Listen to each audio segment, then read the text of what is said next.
Hello, hello, everyone. We are live. I'm sorry for being a little bit late, but I had to double check to make sure I had everything in my physical library here within reaching distance. And I just wanted to show off my Nintendo Switch collection because I am so interested in just showing you all everything I have, everything I've played, and what's more is that I'm going to show you what I think of them and just all around have a nice positive experience before I go back to playing my Nintendo Switch. Um, we'll have to see if just who comes on today. I'm kind of surprised that more. Boom, boom, boom.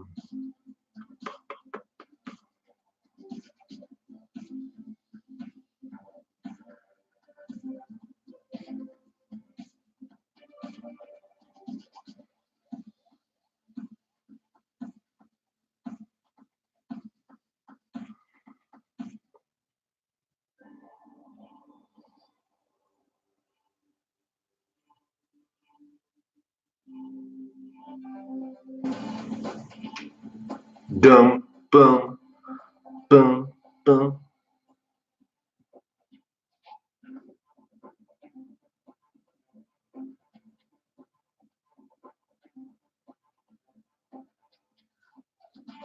I'm definitely gonna have to find the ideal time.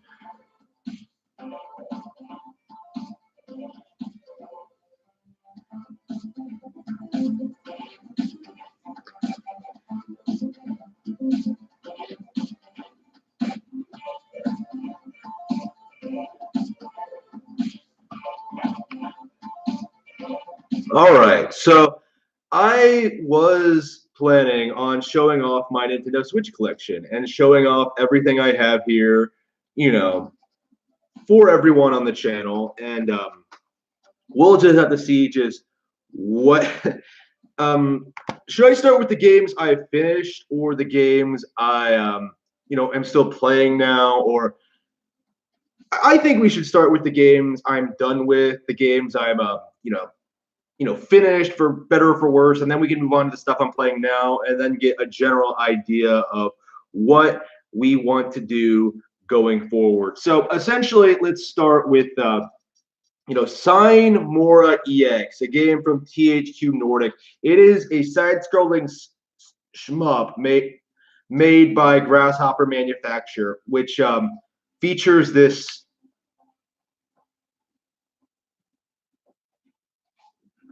It features this time mechanic where if you get hit, you lose time, and when you run out of time, it's game over. I did not care for it too much. I thought it was like too simplistic. I thought it wasn't like all that fun to play. It could have been good, but again, it's just not my favorite game on the system by any means. Pokken Tournament DX. Pokken Tournament DX is a port of a Wii U game with expanded features and mechanics expanded expanded features and a roster, and it's a lot of fun. I enjoy it. Like, it's not my favorite fighting game on the Switch. Again, it's just something that like came out on Wii U. I think I played it mostly on Wii U. It's not something I never got super into.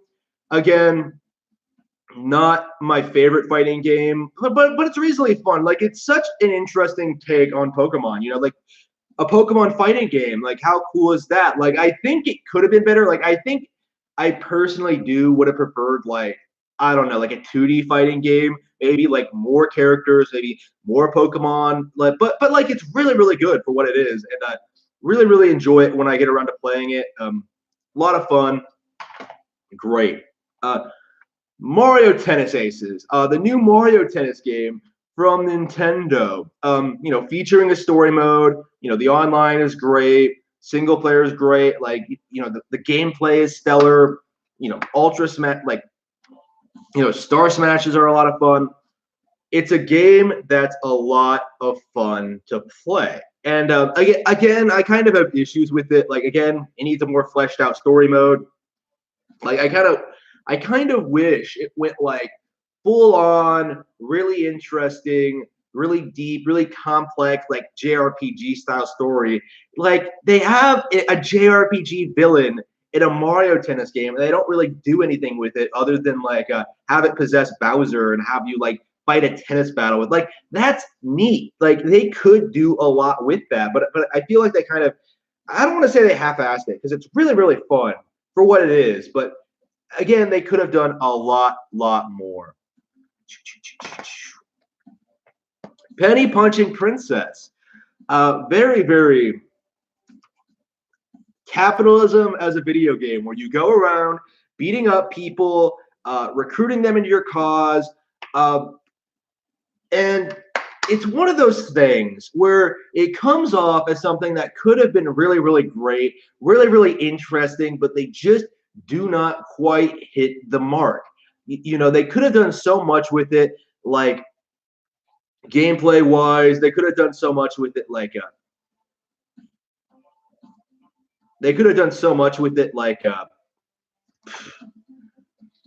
know, from a gameplay perspective, they could have like had you actually buying things other than like just individuals. Like there's just so much more they could have done with this concept, and I found myself dropping it really quickly because unfortunately it's just really really repetitive, and there's just no real you know reason for me to continue. You know, it's just so disappointing.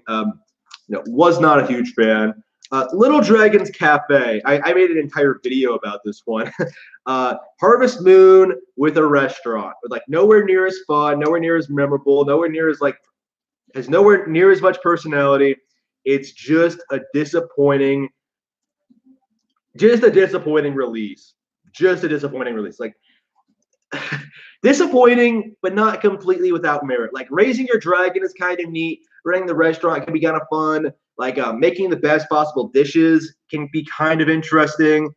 But they could have done a lot more with it. Street Fighter: The Anniversary Collection. A collection of all these Street Fighter games, not all of which are playable online, by the way. The online is dead. Like it's dead on our platform. So don't say it's because it's on the Switch. But I don't know. Like it's kind of neat having all these Street Fighter games like available in one package. But I personally think it could have been a lot better in that regard. Like this is something that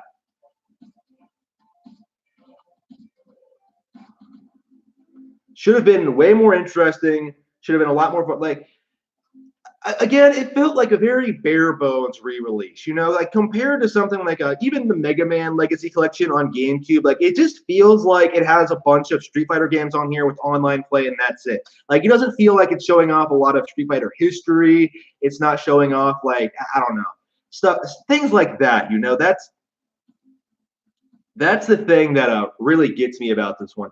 And again, not all the games are playable online, and you know, games like the original Street Fighter are pretty terrible.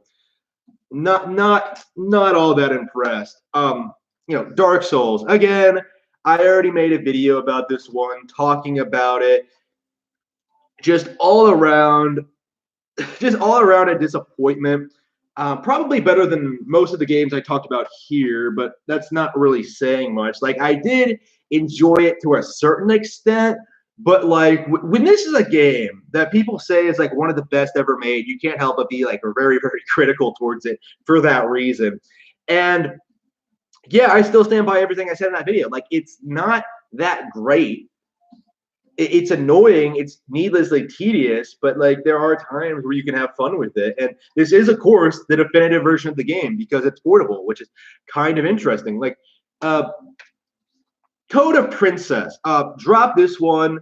I have no idea. Like people were telling me it was good, and like I didn't know anything about it. I picked it up, I tried it, and then I ended up dropping it within like a couple of minutes. Like I did not care for this one at all. Like it's just generic. It's just some generic action game. Like, and look, like Jin from Xenoblade Chronicles 2 is on the cover. So yeah, that makes it terrible by default. Okay. Katamari Damacy reroll. I actually like this one. It was short, it was sweet, it was fun. Lots of personality, very, very creative. Really, really enjoyed it. Like it's Katamari Damacy. Like how can you hate that? You can't basically. Katamari Damacy. Fire Emblem Warriors. Fire Emblem Warriors. It's something we've been wanting for a really long time now, since Hyrule Warriors was announced.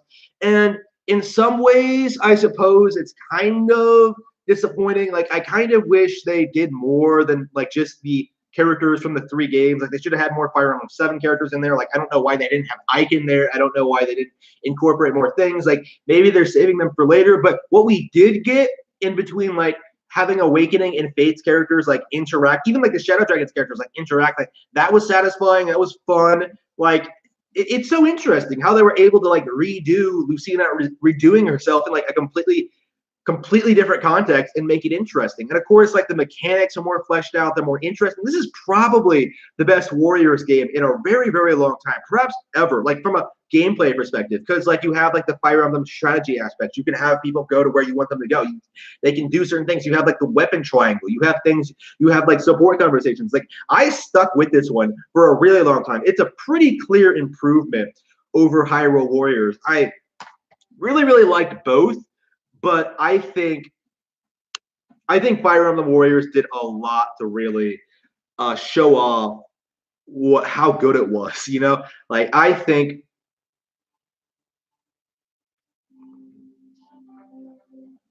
Fire Emblem Warriors did a lot right. I'm very, very impressed with it.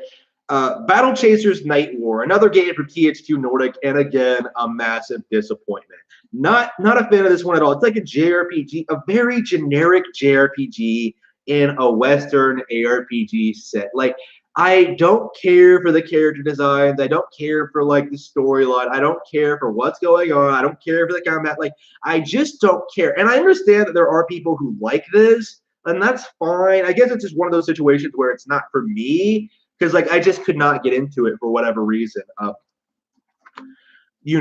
Like digital collection. I think I'm gonna have to wait until let's wait until I can like stream the Nintendo Switch screen and show that off in real time, so we can do that properly. Like again, I don't want to be like looking through my library like with my Switch, just telling you everything that's on there. Knights of Azure 2. The gayest game I own. I don't really have anything else to say about that. Yeah, very disappointing. That game was not the greatest. At first I was kind of digging it because of like the Kingdom Hearts like combat and just the vibe and the personality like in the setting. But eventually it got really repetitive and really, really stupid. Like it could have been a lot of fun if they just fleshed it out more. But it felt like it had. I always bitch about JRPGs having like tons of padding. This is like the first instance of like a JRPG where I felt like it was needlessly rushed, where like you would like discover this new character that you have a history with and that you would have to fight, and then you would like beat them within a couple of minutes. Like it was just so, and have them join you within a couple of minutes. It was just so disappointing, so underwhelming. I just did not care for it at all. And yeah, I did hear the first one was better. Maybe I'll pick it up if it comes out. Like again, here's the thing with Gust, is that I'm aware people like the games, but like I understand the newer ones, that the ones that like I'm looking at getting are like terrible, and I have no idea where to start. Like I'm thinking of getting like the Atelier collection for Switch. That's like $80 for 3 games. Like who is going to pay $80 for that? Like I would pay for them like like the best one like separately, and then maybe get into the others, but like yeah, $80 for all, like that's just plain ridiculous. Like I am waiting for a half price off sale on that one. Attack on Titan 2, a lot of fun for fans of the franchise. Again, it's from Koei Tecmo. It has that like Warriors formula.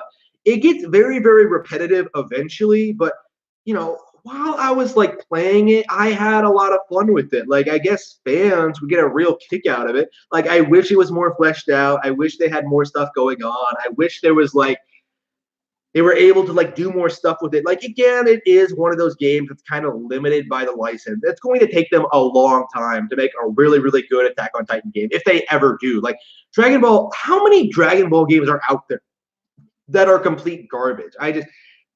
They need to really think about what they're doing here. Puyo Puyo Tetris, really, really good puzzle game.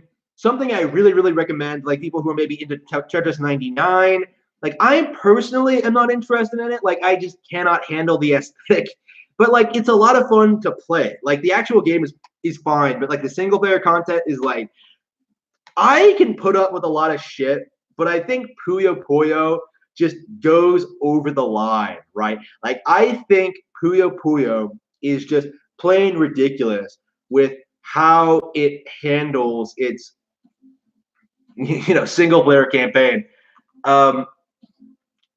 Yeah, 15% off for App Layer is not enough. Like they want $80 to begin with. So it was like 72 off. Like, no, I am not.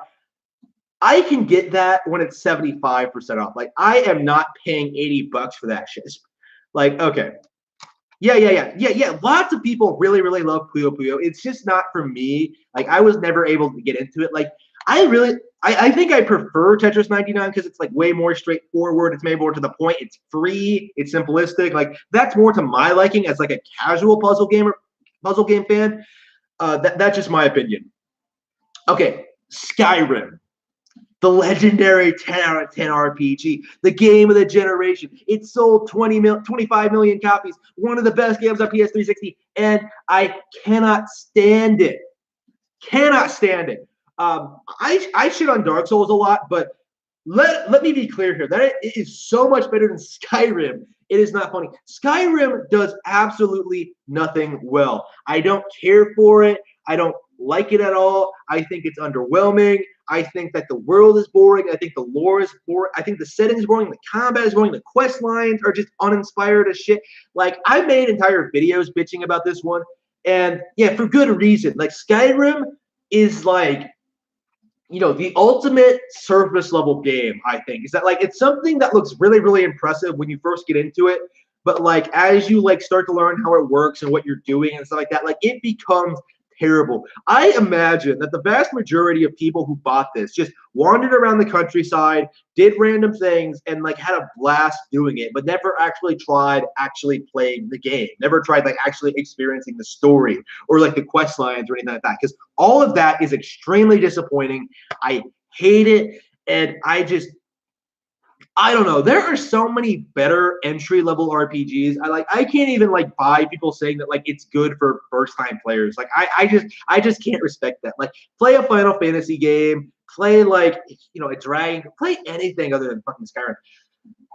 Yeah. Wide as an ocean, deep as a puddle is a great way to describe it. I cannot stand Skyrim.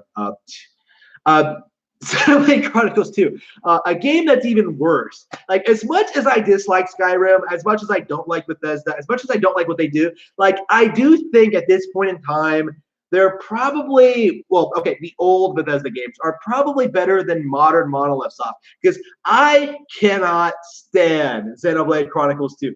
I get so fed up with this bullshit, with, like, the robot maids and the, I don't know, like the anime element. Like it just does not work. And I just cannot stand it. Like Xenoblade 2, like again, it's an improvement over the original in a lot of ways. Like I found the characters to be significantly less annoying, but like the plot line was even more convoluted and even more ridiculous and even more like all over the place. Like I just, when an RPG has like a bad story, you tend to notice. You tend to call it out a lot. And like when like it's Xenoblade and it's like 100 hours of this shit of like people coming out of nowhere to rescue you and just annoying. Like there are some things I like some of the character art is nice. Like I like Murag, I like Pyra, I like some of these things, but like how they all mesh together doesn't really work. Again, it's one of those games that some people like, but I'm just, no. I do not care for it. Probably my least favorite first-party game on Switch right now. Blaze Blue, Cross Tag Battle. Love it. Absolutely love it. This game was great. Like, again, my first Blaze Blue game. I have no idea, what the others are like. Central Fiction just came out on the Switch eShop. Like, I was waiting for a physical release, but apparently it's not happening. So I'm going to set aside money to pick it up eventually digitally. Like, really looking forward to that. But this was a lot of fun to play. Like, I fell in love with like all of these different franchises. Blaze Blue, with Persona, with what is it called? It's not even on the back of the box. Like Under Night, I think it's called, and like I don't know. This is kind of shit, but for the most part, the cast is a lot of fun, a lot of really interesting, really great interactions with each other. Like, it's fun, charming. Love it. Like, combat is a lot of fun. I wish I got more technical into it, but unfortunately, it was one of those situations where I was getting into a fighting game around the time where the only people playing it are people who are really, really good at it. So, like, I didn't really get a chance to really compete the way I've been competing with, like, Dragon Ball FighterZ, but yeah, it was a lot of fun. I really, really, really enjoyed it.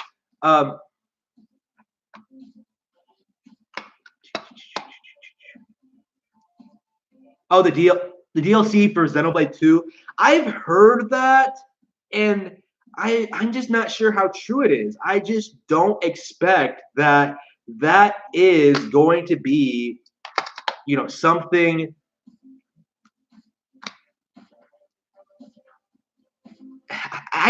People said that people always say that like Xenoblade always gets better, is always like an improvement, but I don't really see it reaching the point where it's good. I do not own Hollow Knight physically, unfortunately. Again, there are so many Switch eShop games that I wish I owned physically, because like going through this, I think like a lot of my favorite games on the console are digital. I own digitally, and that's kind of disappointing. Like Hollow Knight is something I would love to own physically. I would love to own like Yoku. I would love to own like all of that shit. But yeah, there is just I'm not sure. I lost faith in the Xenoblade Chronicles 2 DLC when like I got to that cutscene in the original where they like flash back to like the Golden Country and like showed off those characters, and like they're awkward as fuck interactions. Like I bitched about this in my last video going through it, and I just hated it so much. I just like swore on the DLC. Like I was kind of interested in playing it at one point, but no, I don't think so. Diablo 3.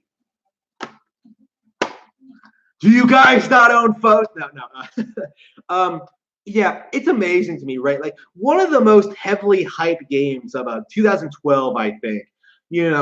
High profile release from Blizzard, huge deal among the PC gaming scene. People hype it up, people swear by it as being one of the best things ever.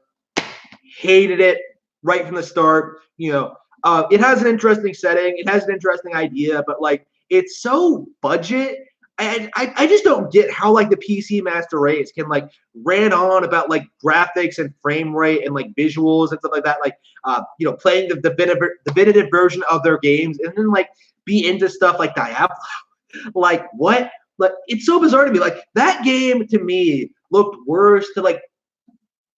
I think I was more visually invested in like Travis Strikes Again, because at least Travis Strikes Again has like interesting character designs and like distinct, interesting settings. Because like going through Diablo 3, like everything feels like the same. I just don't get it. I was just not caring for that one at all.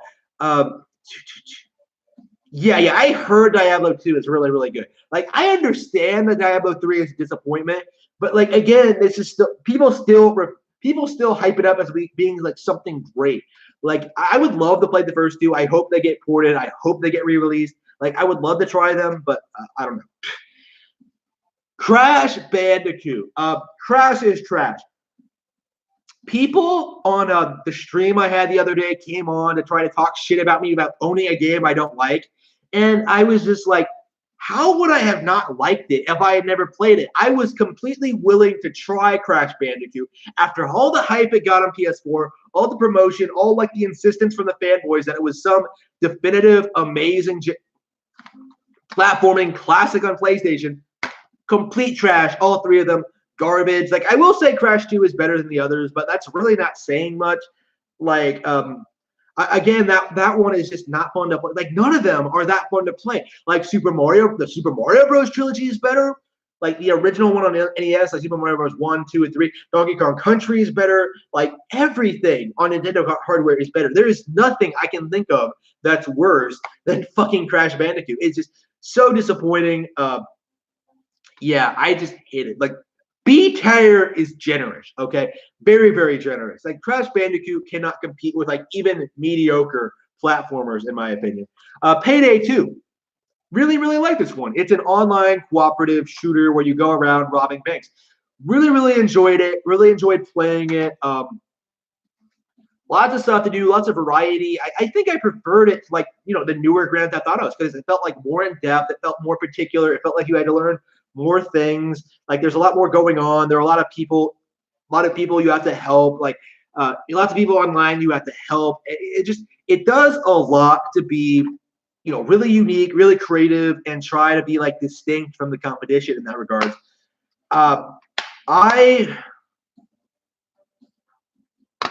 Spyro remake. The Spyro remaster should have been out day one. I have no idea what they're doing. They cannot reasonably try to pretend that there is something wrong with the Switch is so under. Like, this is a great example. Like, you cannot tell me that the Switch cannot run the Spyro trilogy. Like, what, can the Switch not run a PS1 game? Like, come on. Come on. Especially since we got Crash.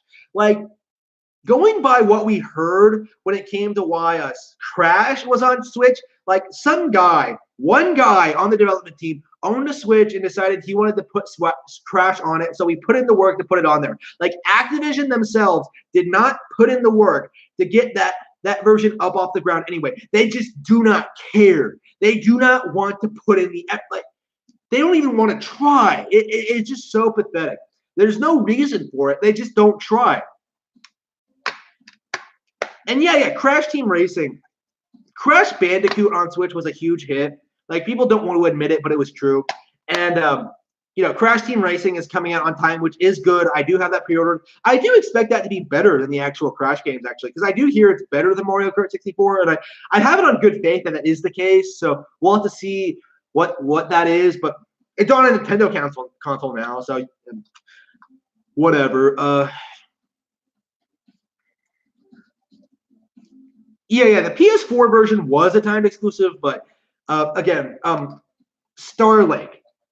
As much as the Nintendo Switch version is the best version of the game because of the Star Fox content, it's still an underwhelming experience. I made an entire video bitching about this. Oh, and by the way, anybody who says this is better than Zero is full of shit. Like, the visuals are ugly, they're washed out, it's not fun to play, it's tedious, it's just not.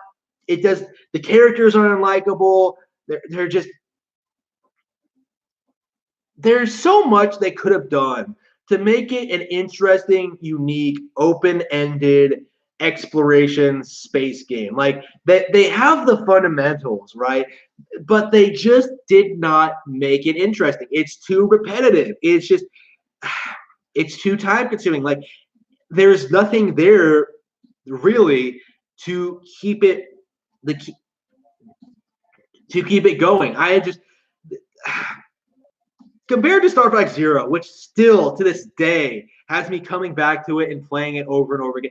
Like, Starlink is something that I'm not sure I'll ever come back to. Like, maybe I'll come back to it with like the free Star Fox update, maybe, but I don't know. Like, I am just not thrilled about that game, and I'm especially salty about it because people were so insistent, right, that it was like better than Zero, way better than Zero, and that like Nintendo has no idea how to make a Star Fox game. Dragon Ball Xenoverse 2. I really liked it up until it got up like super repetitive. Like, again, like, it's a really good adaptation. Like, before Fighter Z came out, like, I thought this was the best that like a Dragon Ball game could get. Like, it feels like the anime, essentially. Like, it does a really good job of adapting it, but again, that doesn't really lead to a fun video game. And, like, I feel so conflicted about that one. Like, it's a great for fans. Like, fans will get a kick out of it, but man, it could have been, as an actual game, it's really boring and repetitive. don't care for it at all. I just Ultra Street Fighter 2. No, there are motion controls in Dragon Xenoverse 2. Ultra Street Fighter 2, much more preferable to me than the 30th anniversary collection, which is kind of surprising. I think it's because like Street Fighter 2, like having one game with like lots of people online is kind of more preferable to having like 4 where like the audience is spread out. Like people are, when I last checked, are still online playing this competitively, and like I get a real thrill out of going on and like beating up people, and I'm pretty good at it. I really enjoy that release. I really enjoy competing with people. Every time I turn it on, I have a blast. I honestly can't put it down. Like probably one of my favorite online fighting games on Switch. Like Street Fighter 2 has stood the test of time. Like I just really like that game. From start to finish, a lot of fun. Man. Okay, so Wolfenstein 2. I ranted for like an hour about this one. Like, it's so bad. It's so bad. Like, I really like the idea. I really like the setting. I really like it's so bizarre, right? That they had all these. This is going to be a reoccurring theme here. Like, they had like all this neat sci-fi aspect. They had like all these cool weapons. Like, they had this structure where you're sort of like going on these missions, like they're kind of hashing all this out, like what exactly you're doing, like you're some legendary Nazi killer, like they have like these elaborate schemes, like things go wrong, like it could have been so good, but it's just not. And again, it's been like half a year since I played it, so if you want to like hear specifics on what I think of that, please see my hour-long video where I bitched about it. But the short end of the long and short of it is that like the game is not fun. It's simplistic. It has all these visual errors. Like the set pieces don't work. Like the overall plot is just ridiculous. It's not all that fun to play. Like Doom on Switch is so much better. Like just get Doom on Switch. There is no reason to own Wolfenstein 2. Like I just do not care.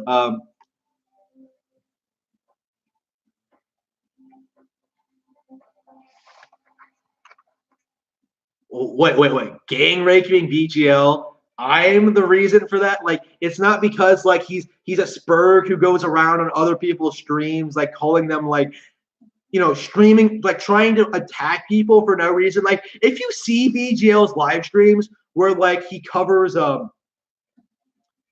YouTubers, like where he attacks them for their opinions. Like I've seen him go after all sorts of people. I've seen him go after like Red Fox. I've seen him go after like Missa T. I've seen him go after like these Xbox fans. Like there is no justification for like VGL is, well, I don't want to call him a bully because that would imply he's good at it. But like he is very much one of those people who go after people for being like attacking people for no, like, we just want to talk about video games, okay? Whatever. Okay, so Kirby Star Allies, not the best Kirby game by any means, by any stretch of the imagination, actually. But like, it's all right. Not the best ever. Like, probably, if you're a kid, this is your first Kirby game, you'll probably enjoy it. Like a really young kid. It's enjoyable. It's easy to get through. Like, it's pleasant enough. Like, the visuals are great. Nowhere near as good as the 3DS games. That's kind of disappointing. Like, again, there's things to like about it. Like, it's multiplayer, but I don't know. There are just so many more better options on Nintendo Switch, Like, there are just so many better games on there. SNK Heroines, garbage. Waifu fighting game, bitched about it, just hated it from start to finish. I just did not like, I just did not care for that game. Like, why could they not have just made a game with like all female characters and like made it a real fucking fighting? Like, this is just like shallow, it's pointless, it's lazy. I don't get it. And I like some of the characters in here. Like, I like the SNK characters. I think I actually prefer the SNK characters over the Capcom ones. No, I definitely do. But yeah, like it's been too long since they've been relevant. You know, like you can't make an anniversary game like this like so soon after coming back with like King of Fighters 14. Like I don't know, like don't make a lazy game like this. And like I think it was because it was originally supposed to be a Switch exclusive. Like Nintendo approached them for this game, and like they just like made this lazy release. It's just ah.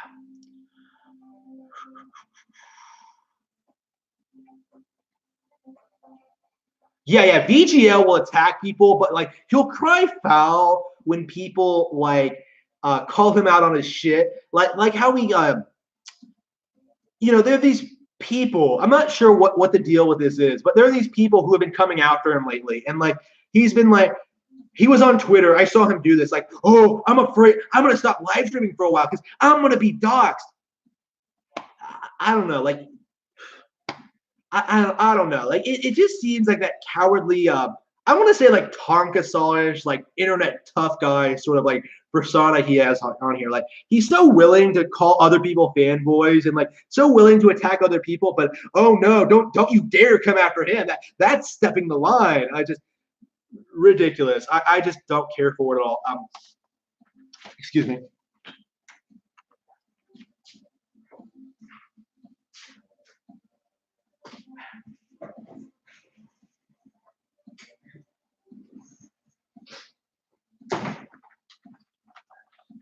That is stepping.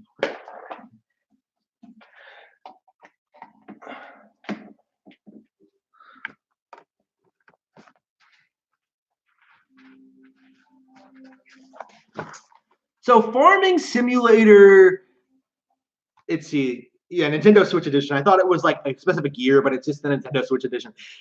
I understand this game has a specific niche, like people who genuinely like doing like repetitive tasks and stuff like that.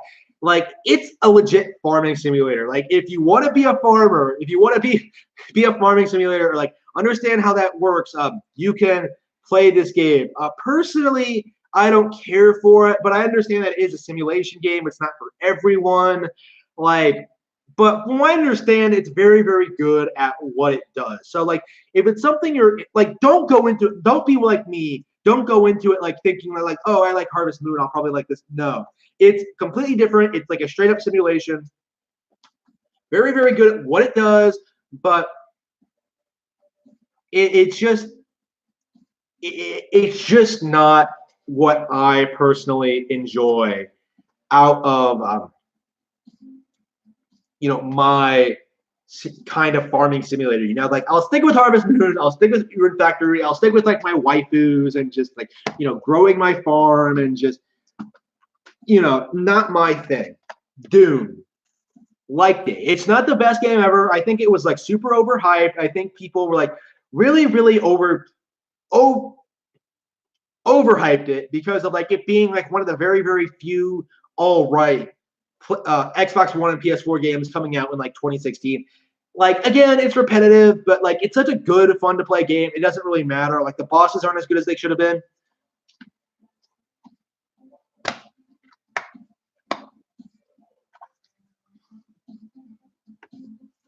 Like again, I think it's a game that goes against the grain when it comes to AAA games. Like for me, it's sort of like Dark Souls in that respect, where it shafts like the endless story and the cutscenes in favor of like having raw gameplay, and that's perfectly respectable. But like again, I just feel like all you're doing is just going through like more and more waves of demons as you go through, and like it kind of reaches a point eventually where like it feels like you're just doing the same thing over and over and over again. It does not have the variety that like something like GoldenEye does. It does not. Like I do think having a long unbroken segment of gameplay is kind of a flaw when it comes to these kind of games, because I think you should be able to choose a level, have secrets defined in that level, and just go wild in that. Like I think GoldenEye is just one of the reasons I love GoldenEye so much, is that like you're thrown into this level with like no idea what you're supposed to do, and you're supposed to just sort of figure it out. And that's so memorable to me. So such interesting level design to me. Like I can't think of any other first-person shooter that has such interesting level design as GoldenEye. You have like so many things, so much variety. You know, enemies to fight. Like I think enemies should be like an obstacle to what you're like trying to achieve. Like again, that's just my opinion, but well, Doom is on Switch. So again, I'm being honest here. Like I do think the GoldenEye formula was like the definitive example of like what a console first-person shooter should be like. Like again, it's not just about shooting people. That's what makes it so interesting and memorable to me. And the Perfect Dark, you know, improved on that significantly. Perfect Dark is like the shit. Okay, the longest 5 minutes. This is a game that I think has gone under the radar for a lot of people. Like I made a video singing this game's praises, and like I said in that video that it's not for everyone. Like this is very much one of those games that's like for a very fringe demographic, like people like me, essentially. Like it's a game tailor-made for me, basically. Then that like it is a visual novel that pays homage to classic JRPG cliches, right? You are confronting the final boss of your adventure, and you forget everything that happened up to that point. So you're going through. You have to like your friends have to like get you to remember everything that's what's going on, why you're doing it, what it amounts to, like what your moves are, things along those lines. And it's very cute. It's very charming. It's very interesting. Like I think this is not for everyone, okay? Like the longest 5 minutes has like tons and tons of problems. Like most pressingly, it's like a visual novel structured like a JRPG. So people going into it like expecting a JRPG like tend to hate it because it's very much like, you know, a straightforward visual novel that just, you know, that just harkens back to all these old JRPG cliches. It just go into it expecting a visual novel and you'll have a great time. Yeah. Yeah. Like, again, it's very short. Like, I think I beat it in like 12, 15 hours. And the ending is kind of underwhelming and kind of stupid. Like, why does the love interest come out of nowhere? Like, there's no mention of her. Like, again, I think like the last 30 seconds of the game is where it kind of falls apart, like narrative wise. They could have made it like a lot more interesting in that regard. And like getting the real ending is kind of needlessly like complicated. Like I think you have to like I think you can accidentally, how does it work? Like you can choose something wrong and then the game ends and then you have to like reload your, like it's just not as good. It could have been way better in that regard. Like again, I thought it was great. I thought it was creative. I thought they could have done a lot more with it. Like it was super low budget, but I really enjoyed it. 1-2 Switch. I never even took it out of the packaging. I just, you know, there are just other party games. Like, man, Bomberman, Super Bomberman R. Man, you know, probably of the Nintendo Switch library launch lineup games I played, this was kind of, you know, the disappointing one for me. It had Bomberman, you know, in these stages. It had like the ranger aspect, like you're going around fighting evil.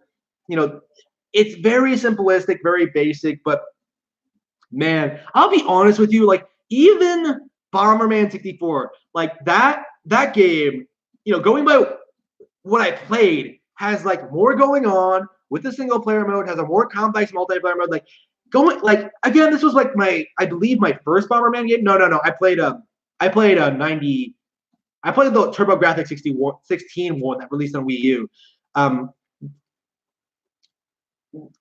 It's all right, but there are just so many other better Bomberman games. Like again, it's kind of nice to see that it finally got a new entry and like it's, you know, passable. It's not completely terrible, but like they could have done so much more with this idea. Like again, if they just waited another year or so, you know, gave it more content, gave it more levels, you know, fleshed out the multiplayer more. Like I think the online was broken when it first came out. Like again, it's Konami game. Konami is like, you know, completely fucked up right now. Man.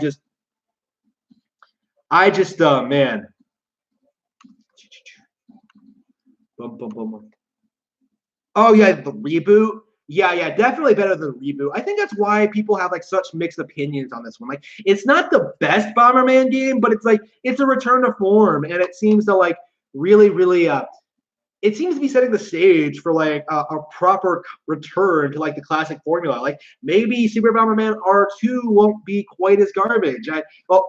Will be a significant improvement. Like why do you want to know my age? Like, I do not want to give away personal information like that. Dragon Ball Fighter Z, probably, honestly, my favorite fighting game ever. Just holy fucking shit. Like, so addicting, so much fun. Like, I love the roster. I love the setting. I don't know how they came up with this idea. Like, okay, just kidding. But anyway, Dragon Ball Fighter Z has to be, the GoldenEye tire of like adaptations. I've said before that there are like three kinds of like licensed games. You have like the really shitty ones that appeal to no one. You have like the ones that appeal to fans, like Xenoverse 2, and then you have the ones that appeal to like really, really top of the line, high quality games that anyone can enjoy. And this is one of them. Just the Nintendo Switch version, amazing. Love it. I just love playing this game, like taking it with me places, like playing with people, like playing online, competing, just the story mode is very disappointing, but like that's standard for fighting games. But I don't get why they put in all this effort of getting all these voice actors, putting in all these cinematics, and then having the story be complete garbage. Why do you have three completely different arcs where like completely different things happen? And it just, I just don't get it. And like the last one is just you, like it's just Android 18 and Android 16 going around like beating people up. Like, just man, yeah, I just Dragon Ball Fighter Z is great. I love it. Great game. Tales of Vesperia. I have not played this one too much yet, but going by what I played, I am really enjoying it. I'll be getting to why I haven't played it a lot, like really soon. Tales of Vesperia is so much fun, so creative, so colorful. Has so much personality, so much charm to it, and really unique fight, combat style, gameplay style. Like everything I've seen from it goes like really enjoyable JRPG. I'm not sure how much normal people would like it. I don't think it has like the appeal among normies that like Final Fantasy has. This is a game for like core JRPG fans, I think.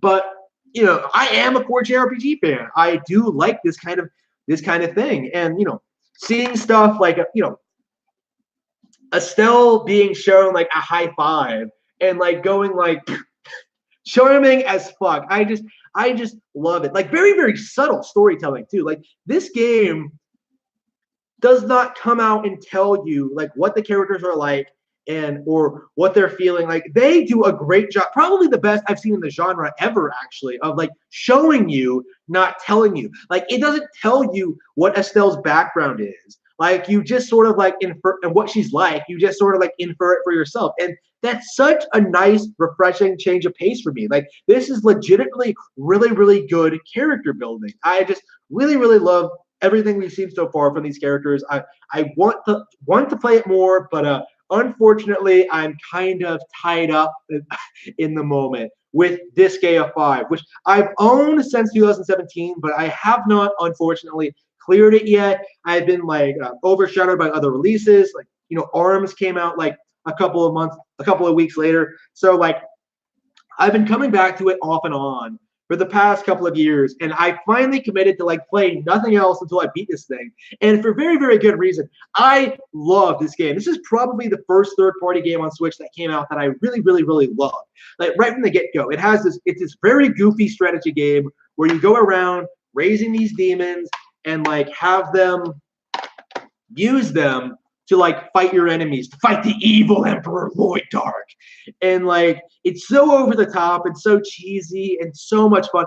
Like again, Disgaea is kind of a grind fest, which is kind of the reason why it's taken me so long. But like it's still enjoyable. Like I kind of like experimenting with like different builds and like building different characters. Like Disgaea is an extremely open-ended strategy RPG, which is which is kind of why I like it. Like it is completely up to you how you like approach situations and just how you handle things. Like the game just throws challenges at you and like it has you overcome it. And I think Disgaea is very, very good at like balancing, the grind with keeping it like fresh and interesting. Like I really, really.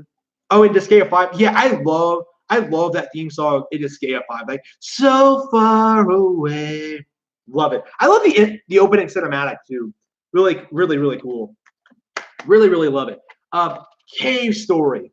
The iconic indie classic. The game that inspired so many others. Like probably kickstarted this whole indie craze to begin with. Like the game that really showed people what an independent developer can do. Like I still have not finished yet. Like I need to get around to it. But everything I've played so far has been stellar. Like I love everything about it. It's a lot of fun to play. Very unique. Very creative. I love like the style, the exploration, the gameplay, the shooting, the combat. Just even the characters and the setting I'm growing increasingly attached to, like as I come back to it. Like again, it's so good. Love Cave Story. Like I think the main reason I haven't finished it so far is that like I'm kind of nervous because like I knew going into it that like there's some kind of hard to get true ending. So like I'm kind of worried that like I'll do something that like I'm not going to want to do, and I don't know. Like maybe I'll have to ask fans on that one. Maybe look it up, but I just yeah. ARMS, the impeccable fighting game classic on Nintendo Switch. Nothing can match the creativity and scope of ARMS. Just, online is still active. I play it all the time, wreck people all the time. Really technically deep, great visual design. Love all the characters. Min Min is best girl. Everything about this game, from what all the things you can do to like the stages to the variety, like everything about it is just fantastic. People strongly underrate ARMS. Like this is probably I can't think of a single more underrated Nintendo Switch exclusive on first party Nintendo Switch exclusive that's been shit on more than ARMS. Like there are so many people who insist that this game is dead, that it's not good, that it's one of the worst new IPs ever made. No, significantly better than like a significant number of like major fighting game IPs. Like technically deep, fun to play, creative. Like I don't get why people don't at least respect it from being different than like the rest of the genre. Like it's flexible, great motion controls too. Like probably the best motion control game on the Switch. I love it, love it, love it. Love it, love it, love it. Yeah. Mario Odyssey. I liked it. Like, again, my opinion on it is like probably a bit harsher than other people's. Like, a lot of people declare this to be the best Mario game ever made, while I personally kind of slept on it a little. Like, okay, I really, really love it. Like, it's not a bad game at all, but like people were giving it like perfect scores and stuff like that. And I just realized very, very early on that like I do not like this game anywhere near as much as Breath of the Wild. And when compared to that, like Odyssey just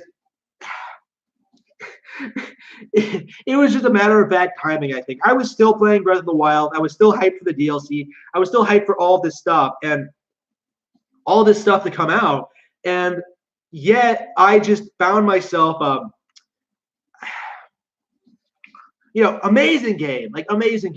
But I just found myself like I just did not quite enjoy it as much as like other major Nintendo Switch exclusives that were coming out around that same time, including Splatoon 2, a game that so many people tried to write off as a mere port, became the defining shooting experience on the platform. Splatoon 2 is phenomenal. Like, was phenomenal. With the online, with the single player, with like, all the new changes they did, all the adjustments. Like, Splatoon 2 was phenomenal on launch. It became a downright masterpiece with the DLC. The Octopass expansion is one of the best single-player campaigns I've ever played in my life. Like, amazing fucking deal. Like, amazing, just unbelievable how good that was. Yeah. Guess what's next? Funny you bring up Breath of the Wild because that's next on the list. Breath of the Wild, the game that has had Sony ponies up in arms for 2 years, desperately trying to pretend that like it's not a classic, that it's not as good as people say it is, that it's not like one of the best games ever made. It is. 2 years later, I have yet to encounter anything that can do what Breath of the Wild can do with like its open-ended exploration, with like its combat, like its magic powers, all the stuff, like its physics engine, like nothing can compete with Breath of the Wild. This is what a true evolution of the open world genre looks like. Not The Witcher 3, not Red Dead Redemption 2, Zelda Breath of the Wild. Like, Breath of the Wild is the best open world game to come out possibly ever. I can't think of anything that can really match that one. Fantastic. Love it. That game is just phenomenal from start to finish. And even beyond. Like, I can play that game and just wander around and always discover something new and interesting. Breath of the Wild, I've heard people who have been playing that for like 3,000 hours and like can consistently find like new things like hidden in the world, like phenomenal, like so interesting. Like, how many people realize that you can actually follow the route that the monsters took like 100 years ago and like find where they stop at the wall? Like, isn't that cool as shit? Like, the game doesn't come out and tell you that. Like, it's that show, not tell sort of thing. Breath of the Wild is phenomenal at that sort of thing. I'm not sure. The Nintendo Switch version, like when Breath of the Wild first came out, I'm being genuine here. When Breath of the Wild first came out, the Nintendo Switch had this weird issue where it did not tell you how long you were playing the game. So I actually have no idea how much time I put into it. Not as much as some other people, but yeah, still a great game. So Mega Man 11, still haven't played it yet. I'm still trying to get through the Mega Man collection. I actually bought this on sale, so that's why I have it with no intention of playing it. I am going to get around to playing it eventually. I just have so many more Mega Man games to play. Like, I'm still on Mega Man 4. Like, I can't seem to like get around to finishing that one. I don't know why. Love Mega Man games, but whatever. Valkyria Chronicles 4. Another one where I haven't taken off the packaging because like Valkyria Chronicles 1 came out in the Switch eShop and I ended up buying that and I ended up not playing that one. So right now I'm just trying to get through all these other games so I can get through Valkyria Chronicles 1 so I can get through Valkyria Chronicles 4. Make no mistake, I'm really looking forward to it. Like, I played the demo and I love it.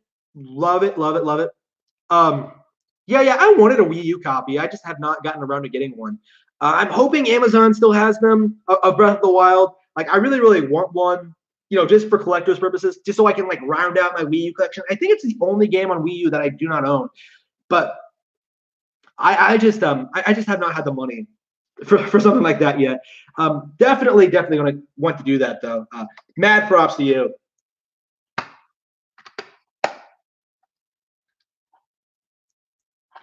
Yeah, Travis Strikes Again, which is probably the most, I guess, I don't want to say it's ARMS tire because like once the game actually came out, I think fans came around and started defending it like religiously because of like how it ties into other Suda 51 properties. But like Travis Strikes Again was like has been so far the most polarizing Nintendo Switch exclusive of this year. You have people like who haven't played the games declaring it to be shit. You have like YouTubers going after it. You have like all these pretendos like attacking it for being low budget when it's actually a really amazing experience. Like, great visual novel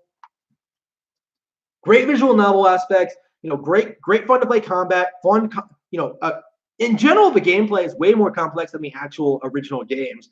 Like, it has a great, it's great themes to it, interesting level design, it manages to keep itself interesting throughout the entire thing. And like I can sort of see why people feel like will criticize it for being low budget. Like I kind of feel this isn't a game for everyone. Sort of like how I feel about how I felt about like the longest 5 minutes, but I still really enjoyed it. Like yeah, people did desperately try to attack this game, and it really did not deserve it.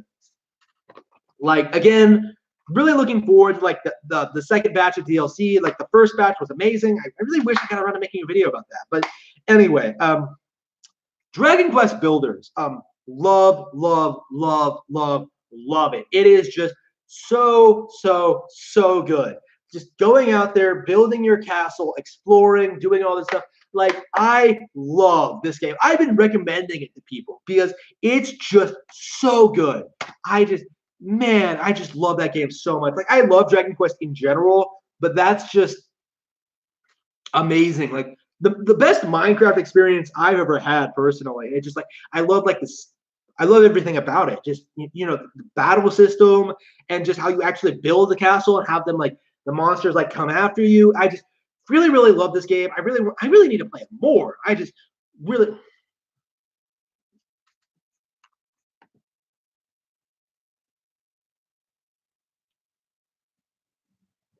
Yeah. Dragon Quest Builders is really good. I really enjoyed it. Yeah. Suda51, I really wish, I really hope that we get ports of like everything he's worked on for Switch. Like I'm talking like the Silver Case, I'm talking like the 25th Ward, I'm talking about Killer 7, I'm talking about like everything he's made. I want it like re-released or upgraded on Switch. Like I would buy all of that. Like again, that's his audience is on Nintendo platforms. I don't see why he made the jump to other platforms. That was like a blatant mistake. I just still salty. I was like so willing to support Suda so much after like No More Heroes, but whatever, it didn't happen. Super Smash Bros. Ultimate. What can I say about Super Smash Bros. Ultimate that hasn't already been said? It is, a masterpiece. Like, a fighting game, mascot fighter, like the best roster in all of gaming. Like everyone is here. The single player is great. Spirits is addicting. There's just even the opening cinematic is cool. Like everything about this, the music, the gameplay, it feels sublime. And like the DLC is still on the way out, so it's still not finished. We are still going to see more exciting things from Super Smash Bros. Ultimate going forward. And like we might see some more major improvements, like maybe later down the line, maybe in this age of like digital updates, we may see like major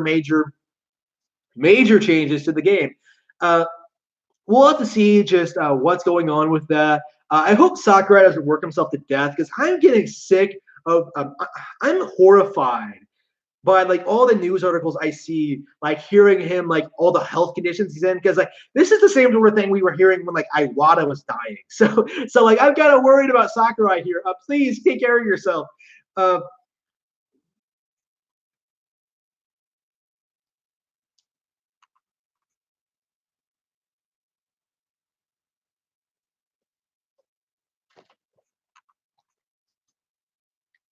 It's just like, yeah, I'm not really sure what to think about that. All right, so Mario Rabbids Kingdom Battle. Again, much like Odyssey, I thought it was kind of overhyped. I don't think it's like the perfect strategy game, but like I really found it enjoyable. Like my issue with it mostly was like with the personality. Like I don't like the Rabbids. I don't like their fucking gimmick. I don't like uh, I don't like playing as some of the characters. Like you're forced like using at least one rabbit all the time, I believe.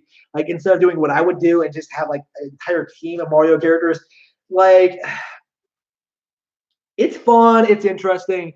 I think it could have been a lot more interesting story-wise. Like again, I thought it was that goofy bullshit that I just don't like. Like I love the Skea kind of goofy bullshit, but this with like its toilet humor and like the selfie, like it just did not feel like something. It was just kind of awkward and embarrassing. I just again when that's the worst thing I had to say about a game, like it's a really good game. Okay. Again, I still haven't gotten around to the DLC yet, so I don't really have an opinion on that. But again, I think it should have been. I don't get why it has this like linear sort of like go straight and like go through these maps. Like, why could it not just be like a map straight? Like, I just don't get it. Like, again, I think they could have done more with the idea. Uh, is it hipster humor? Like, I don't know anything about hipsters. I haven't met a hipster like fucking forever. Okay, I have nothing to do with those people. Okay, uh, so yeah, that's my thoughts on Mario Rabbids. And let's talk about my game of the year of 2018, Octopath Traveler.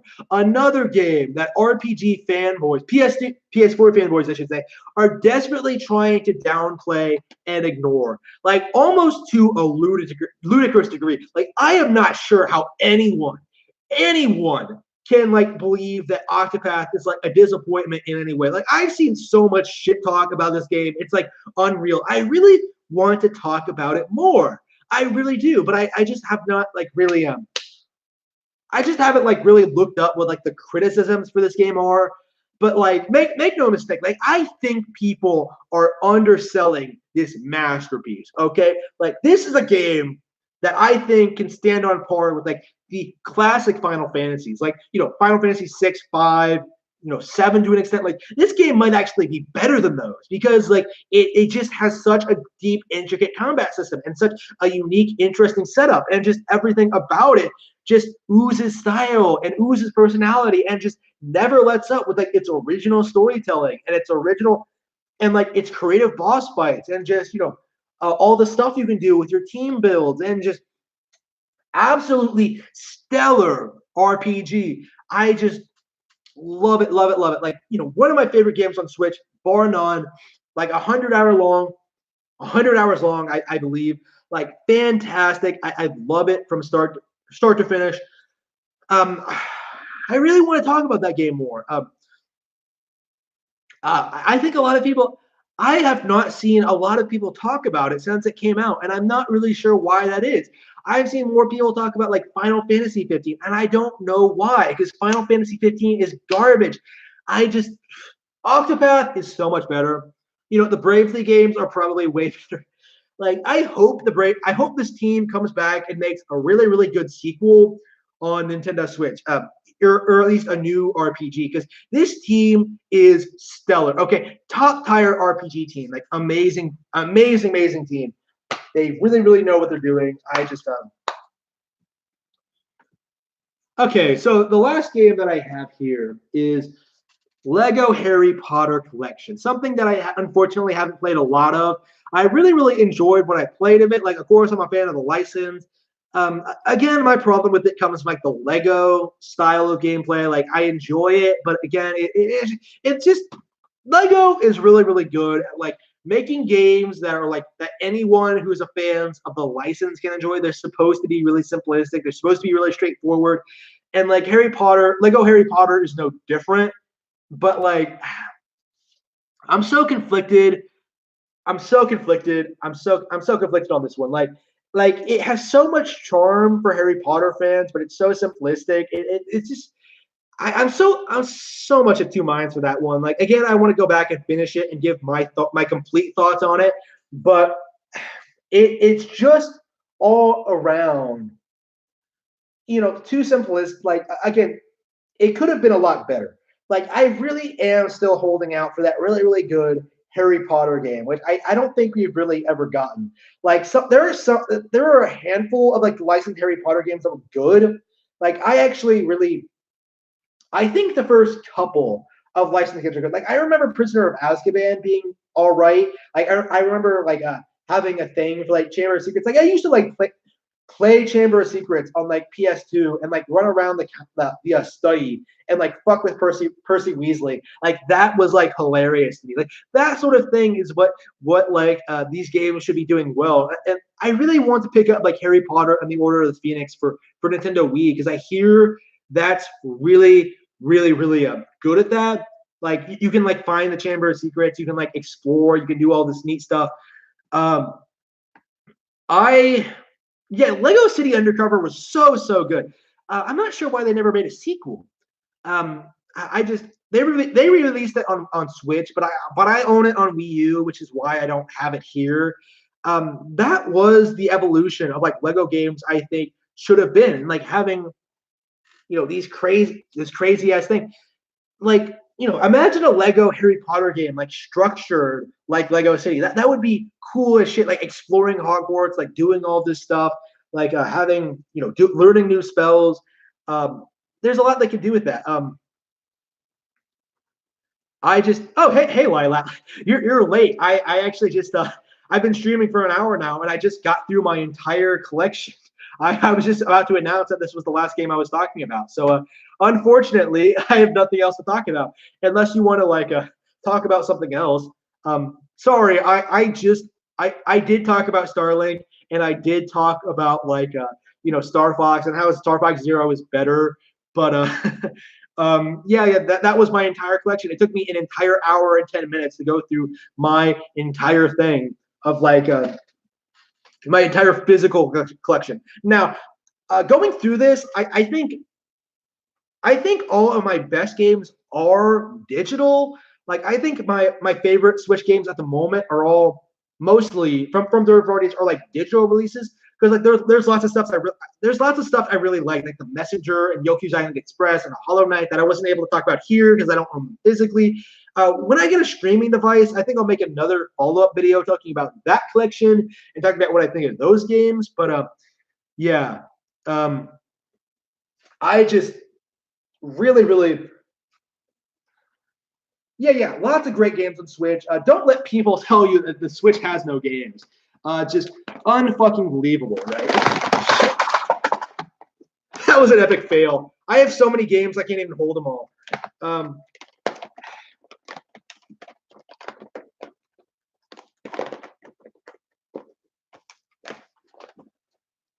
Yeah, how can I hold all these? Really?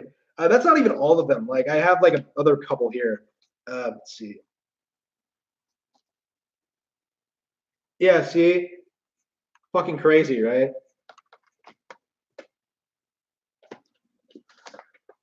Yeah. So yeah, don't let people try to tell you that Nintendo Switch has no games. Like shit. Really want to talk about like my physical collection at one point, but my digital collection at one point, because like lots of good games on there. Actually, one of the things I really want to do with my channel is talk about all the really good overlooked games on the eShop, because I think it's the eShop that has the most overlooked games. Because like again, I think a lot of people are kind of not talking about Yoku and not talking about like the Messenger anymore, and not talking about like what else comes to mind. Hollow Knight gets a lot of attention.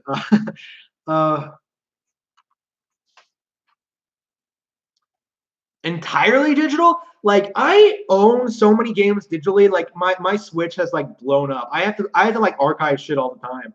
Like I own like a 20 GB memory card for it, and like I still overloaded it because like I just have like I bought like Bayonetta and like Valkyria Chronicles and all this like big multiple gigabyte shit that's only on digital, and it ate up the entire thing. It just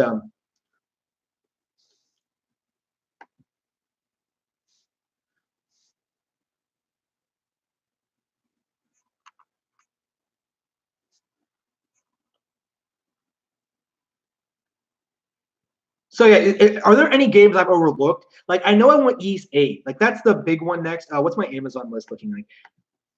I think I'm getting like a Wii game and a 3DS game next. So what's my list look like?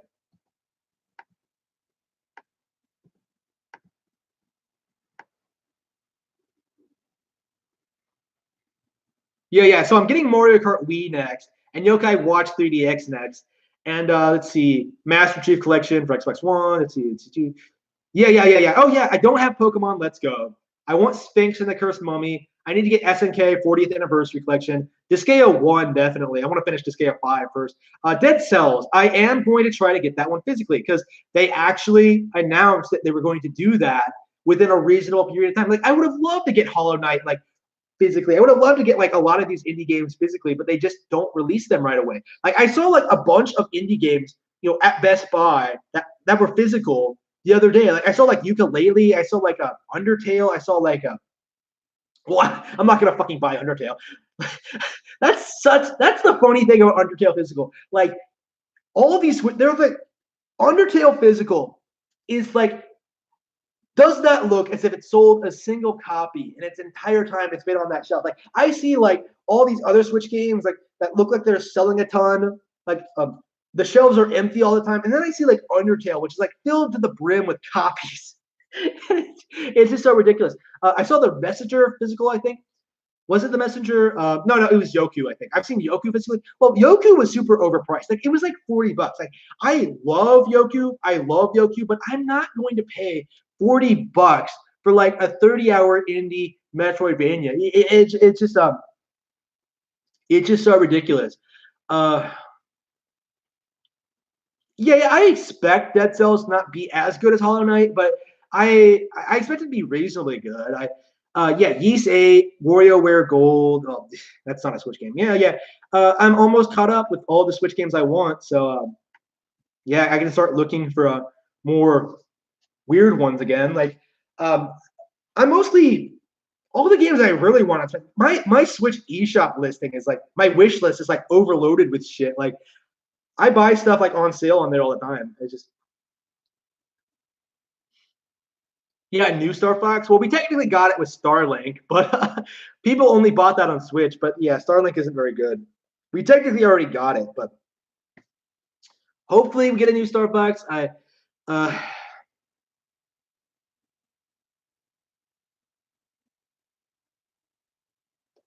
the Undertale is for version losers. Yeah, I firmly believe that Undertale. Again, this goes certain things, and oh, oops, my collection. My connection says it's stable. Is it fine? Yeah, it feels like. Am I still live?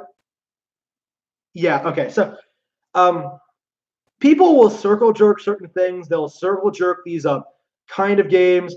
They'll circle jerk. They'll hype up all this mediocre bullshit just because like they know people in the industry and like they're friends and they're trying to market this shit. It's just so ungenuine, and I think that's the main problem with like 4chan in particular. 4chan, Reset Era, and NeoGAF is like it's filled to the brim with shills. Like you have these industry people who want to promote these certain games, who want to get rich, who want to make money.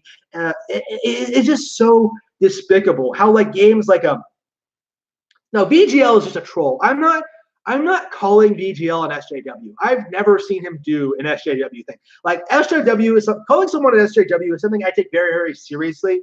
Like VGL is a piece of shit. Make no mistake, but he's not an SJW. SJWs are people who don't like play video games at all, and yet like infiltrate them in order to push their agenda. So like you have them like promote Undertale, you have them like shit they work their friends work on. You see this kind of thing. Like recently I bought Bastion on Switch, right? If you're not aware, Bastion over the past several years has been hyped up as this big, amazing 10 out of 10 like indie release, right? Played it, bored of it within 5 minutes. Complete piece of shit. Like I wanted to make a video about this, but I might as well do this on stream. The only thing good about Bastion is like the narration. That is awesome. Like you have this like narrator like narrating everything you do in that game. Like the kid, he has this like really deep voice, so he's like the kid fights his enemies with a sword, and it's like that's really cool. That's awesome. But like other than that, so disappointing. And this is like one of the games that like people were hyping up on like the PS4. Like remember back when we called it like the indie station 4, when like all it was getting was like these terrible indie games like Octodad and stuff like that. Like that very much fell under that umbrella. Like its sequel, its follow-up Transistor from the same people, probably even more so. But like Bastion is the one I'm playing right now. So frustrating seeing people like hype that up as like something spectacular, and then like finding out like it's not even like worth playing. And like I feel that way about Undertale, I feel that way about Stardew Valley, I feel that way about Celeste. There's just so many indie games, right, that don't feel like they deserve, not just indie games, like games in general, where they just don't feel like they deserve the praise they get. There're just so many better games in like the same platform. It's just laughable. Yeah. Sarkeesian. Yeah, I didn't research how much of a Sarkeesian influence that like Celeste has, but like I got that impression just by like seeing how these people like talk about it. You know, like there are lots of major red flags when it comes to this sort of thing. Um, yeah. Undertale is a joke. Don't go anywhere near that shit. Undertale is not a good game by any stretch of the imagination. Yeah, but Celeste, yeah, very Sarkeesian influence, I think. Um, Again, it feels like gaming has been compromised by these people who don't care about video games, but like want to be like a push these like a narrative, this SJW narrative onto us. You have like a Celeste with like overcoming depression. Like depression is very, very closely associated with like that kind of demographic, like these people are depressed because like they can't deal with their problems, basically. How could Bernie Sanders not be elected and like give me a free college education? Well, okay, maybe it's not fair. Maybe is Sarkeesian more of a Hillary leaning supporter? I don't even know. Like I don't know. Like I think generally speaking, like poor people want Bernie and socialism, while like richer people want like authoritarianism. Sort of where they can like dictate what they can and can't do. Like I think there's a lot of infighting with like with that sort of demographic right now. Yeah, I'm not sure. Celeste was nominated for awards. Like it was hyped up a lot, but I'm not sure how much people bought into it. Like again, it's amazing. It's been like a year. Nobody's talking about that game anymore. I saw it like on Awesome Games Done Quick, and like I was just baffled by how terrible this game looked. Because I've seen it in action a couple of times, but every time I see it, I'm just like baffled by how uninspired it is and how like boring it looks. And I just hate everything about it. There's just I hate Celeste. So boring. I am not impressed with that one at all. Not at all. And I don't own it on Switch. Like I I saw it go on sale like around the time it was like being heavily promoted on the VGAs, where they were like declaring it like the best indie game ever or stuff like that, like nominating it for like the actual legitimate Game of the Year award alongside like AAA titles. It was just such a joke and so easy to see. Like it could not even win like the indie Game of the Year or like the best. Like what made you think that it could compete with like like Octopath or like anything that actually deserved that award? It was just so ridiculous. Yeah. Like it sold something like what, like a million copies? Like considering how much promotion it's gotten, that's like nothing compared to like Cuphead. Cuphead in comparison feels like a genuinely well-made, interesting experience that took off because of like its unique style and flair. Like Cuphead to me seems like everything that Undertale isn't. Like it has the good music, it has the challenge, it has like the memorable boss fights, it has like I still want to play that game.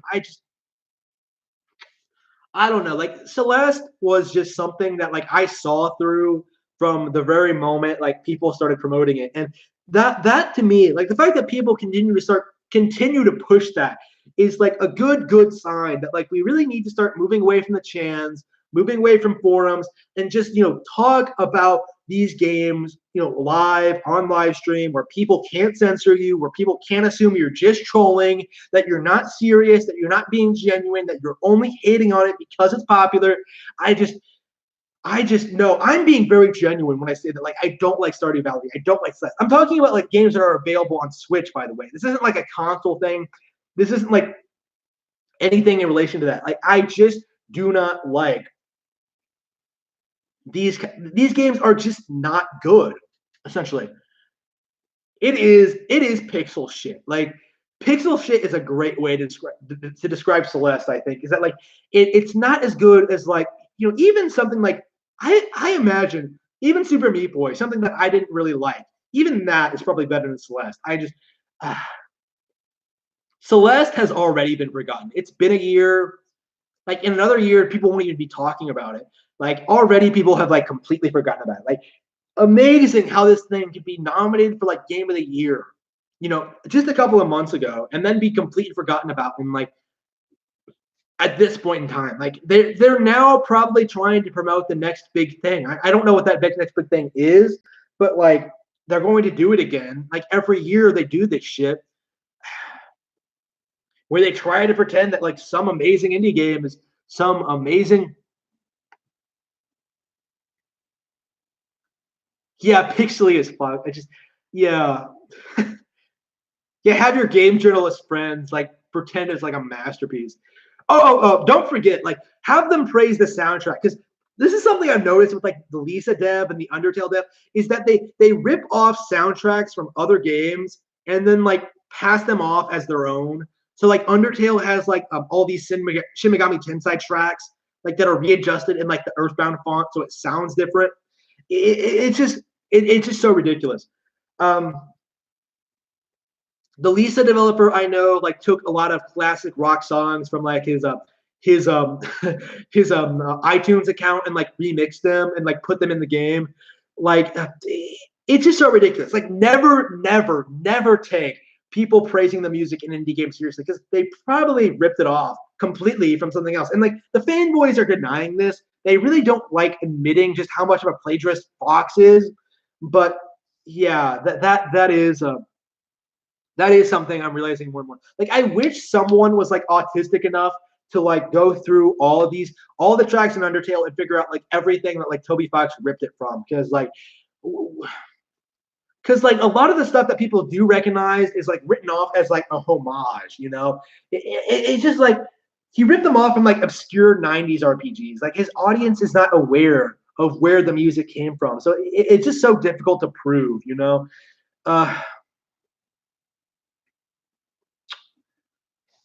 Yeah, it's just so frustrating.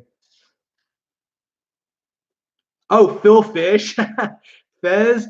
Like I have not heard from Phil Fish like Phil Fish is probably a great example of what happens to these sort of people who are like overhyped by the media as like these great auteur indie devs, and then like completely fall off the face of the earth because they just aren't talented. Because like in the years since Fez came out, right? We've learned a lot about Fez. We've learned like how Phil Fish like did not actually code Fez, how he ripped it off from like he did the Zuckerberg tactic of like having someone else do the work for him and then like just fucking him over when like business wise. Like again, Fez isn't that great to begin with. Like and like it was the indie scene in general that like hyped it up as like some big deal. Like indie game the movie. You had all these indie games that like no one remembers anymore. Well, Binding of Isaac. I don't know. Like, I don't want to criticize Binding of Isaac for the same reason that I criticize all these other indie games, but I do think it's nowhere near as good as like what people say it is. Like, why does this game have like 20 different releases? Like, why does everyone hype it up as like a new release every time? Every time they release a new one, like, I just don't get it.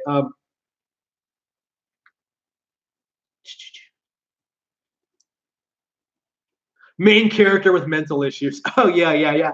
That's so legitimate. So true. Well, maybe not mental issues. Maybe like a SJW issue, like an SJW centric issue. Because like you had Gone Home, which had like lesbians, which is of course becoming a cliche at this point. Like every fucking female character in like the Western sphere has to be a lesbian. Like I was hearing like people try to toss around the idea of like Lara Croft being a lesbian and like Tomb Raider, and I was just like, nope, not gonna happen. uh, Hopefully that's not gonna happen. Like yeah, Tracer is a lesbian. Fucking who else? The Gone Home girl is a lesbian. Okay, so you have the lesbians, right? That's one thing. Like, make it gay, right? For Celeste, it was like depression. And for Undertale, it was about like how bad violence is. And I think this is why I'm so opposed to like Undertale, like thematically, is that like the underlying theme to Undertale, like the underlying point to it is that like going around fighting people like you do in an JRPG is bad. That like it's somehow morally reprehensible. Like apparently defending yourself from like monsters is like immoral. And that like you should just make friends with them. And like classic RPGs like Dragon Quest are like racist or whatever. It's just so stupid. Yeah. They're lesbians and like they're lesbians and everything. They have to shove them in everything because like degeneracy. Oh yeah. Toad being a fucking what the fuck was the narrative? Like Toad is like a fuck was it? Toad being a fucking damn, what was it? Like Toad does not have Toad is sexless. Like that was like something they tried pushing on people. That like Toad from Super Mario Bros does not have a penis. He is like he can choose whether or not to be a male or a female, and like he can choose to be a toadette. And that was the narrative that was the tale he was. That was like the narrative that was going around for like a while because of like a GameSpot interview. It was like debunked a while back. Like I saw like a reasonably good. I wish I recorded it because I don't know where to find it. Like it was just some random forum post talking about what actually happened, but like it was obviously bullshit, right? Like I think you can still see game theory videos talking about like how Toad doesn't have a gender. It's just like I just like yeah. Make America great again. I don't have a MAGA hat. I'm going to wait for the 2020 election for that. But I'll have to do with the Mario hat for now. But yeah. Thankfully, it really does feel like people are starting to push back against the SJW shit when it comes to like film, where it's obviously a lot worse. Like video games has like good video games, like at least like gaming has an issue where like this terrible shit is being forced on us. Like Hollywood has an issue where like they're producing nothing else and like trying to hype it up as such with like what they did with the Captain Marvel. I think people are pushing back against SJW-ism. Like even women don't like feminism because they're just so uncomfortable with these like transgender people speaking for like actual women, you know, like with the women's march, it's being run by like a rapist, transgender, SJW chicks with dicks. So like they have like a sexual assault history who are like running this who are running this cabal, the Women's March and stuff like that. Yeah, it's all self-serving. Like they do not care about women or minorities. They don't care about rape. They don't care about like they don't care about like the Mexicans. Like I'm a Trump support. Like I'm pro-wall. Like I've dated Hispanic chicks. Okay, like I like Hispanic chicks. If they're here legally, it's not a problem. The issue is when they come here illegally and do all this shit, do all this unsustainable shit. Like that's just not reasonable. Like it's not fair to our working class. It's not fair to like people who already live here. It's not fair to other Mexicans. Like that's the thing that gets me is that like is that like it's just so unreasonable. Uh, yeah, illegal voters. I hope that's being overblown because like I don't see how like Democrats can like. I hope that's being over. I hope they're not actually getting away with that because I just don't know what the fuck we're gonna do if we're actually importing people to vote to have more people being imported because that's just so ridiculous. Like again. Again, I hope that's not true, but I hope we get Trump for another 4 years. Like, I don't see him losing a second election. Like, he's doing too well. Like, you can't scare people into saying he's going to cause like a nuclear holocaust anymore. Like, he's done a really, really good job, way better than Obama. Like there are so many things he's done, just unbelievable. This wasn't meant to be a political stream, but Yang, I have not researched him. Like, the only candidate I'm following other than Trump right now, I know Hillary's not coming back. Good. And I saw a speech from Sanders. And I didn't see anything from him like last time. Like I ended up voting for Trump because like I ended up seeing a speech from him and like ended up like, yeah, I'll vote for him. Like ended up like really liking him as time goes on. Like, yeah, I didn't see a reason. Like I actually saw Sanders speak. When he was like, talking about like his revolution, right? His communist revolution. And I was just like, the Democrats at this point are stuck with like promising everyone who votes for them free shit. It's just like, it's so ridiculous. Like he's telling people that like, we'll give you like what the fuck was he saying? free healthcare. Yeah. We'll pay for all of that. Like no matter how severe it is, like the state will take care of all of that. It's just I don't know. That's going to lead to problems. I think again, I don't think you can pay for the healthcare for everyone. I just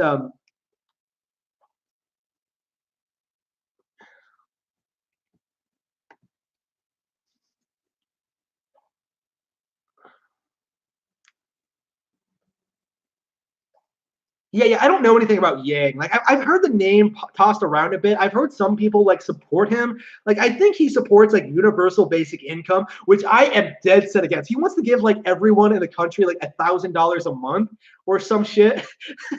Like what? Like what? Uh, I think I heard that calculated that. I think I've heard it calculated that like that would amount to like $4 trillion in debt every year. You know, like I just what? Like I am so dead set against universal basic income because like it's not going to help anyone.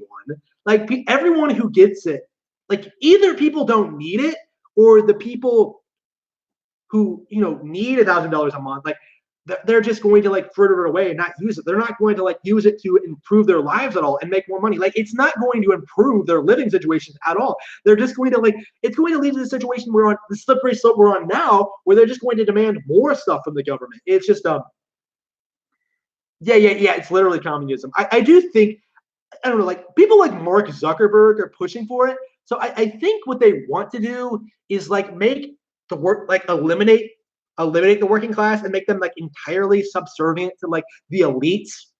That's how it feels like. I just don't respect it. I fuck communism. Fuck this shit. Like again, I don't think it's going to go anywhere because I don't understand. They'll never pass it for one thing because there's just so many people against it. And yeah. Get a fucking job. Like so many people. Like if you're I don't know, like everybody who was like pro Sanders back when I was working in like a really low income place back when the election was happening. Like I've turned my life around since then because like again I've been progressively like improving my life. But back then it was like these people who like were on living not on minimum wage, but like less than like the ideal wage, like people who you know uh needed to get a better job basically, but they just would not do it. Like they just wanted people to hand them what they thought they were deserve. Meanwhile, coming from someone who came from honestly an even worse situation, has now rose above them. Like I am now making more than all of those motherfuckers. I think. Well, I think there's one person there that's making more than me, but I am living on my own. I'm independent. I have all this stuff. I have a career ahead of me. I have like lots of plans. It's great. It's worked out for me. And that would not have happened. Like literal communism is not the solution to your problems. Okay. Like it's not going to, I don't know what gets me about these communists, right?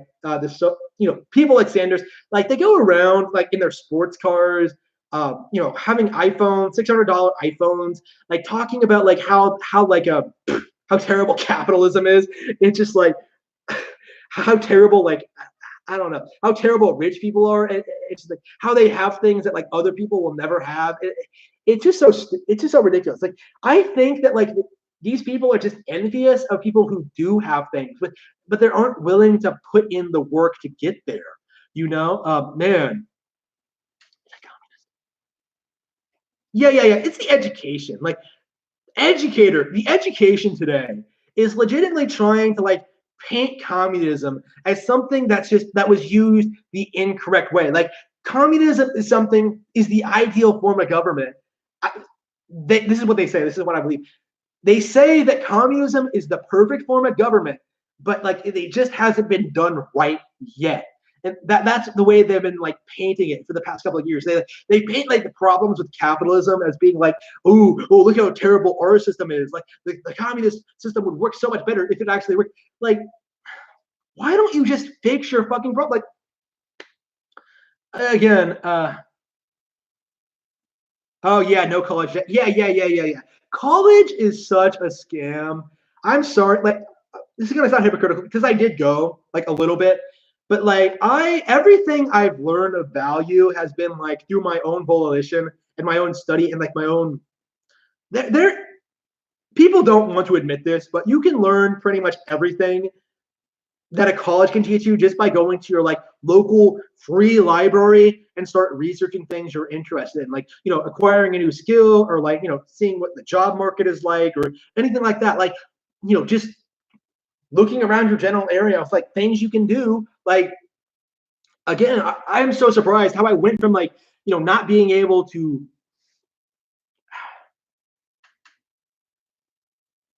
Oh, North versus South Korea. Oh well, yeah. I don't get how anyone who seriously advocates for communism is just completely ignorant as to what it actually is. Like they seem to have this mindset that like uh, they'll be able to take what rich people have and like have it for themselves. Like they'll be able to like cruise around in their like sports cars and stuff like that. Like it's just so ignorant, you know, uh, so ignorant. Like, uh, yeah. College to me, I am shocked at how terrible people at my local college are. Like people who are like my age. Well. I guess I'm out of college now, but I'm past the college age now. But like a couple of years ago, back when like I was doing all this stuff, like getting ready for like my career and stuff like that, without going to college, so many people going to college now are completely fine. So many people I know. Uh,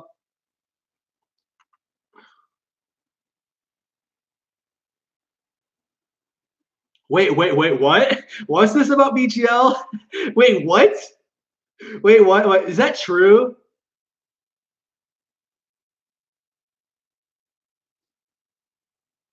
Yeah. He struck me as being one of those like, shut-in losers.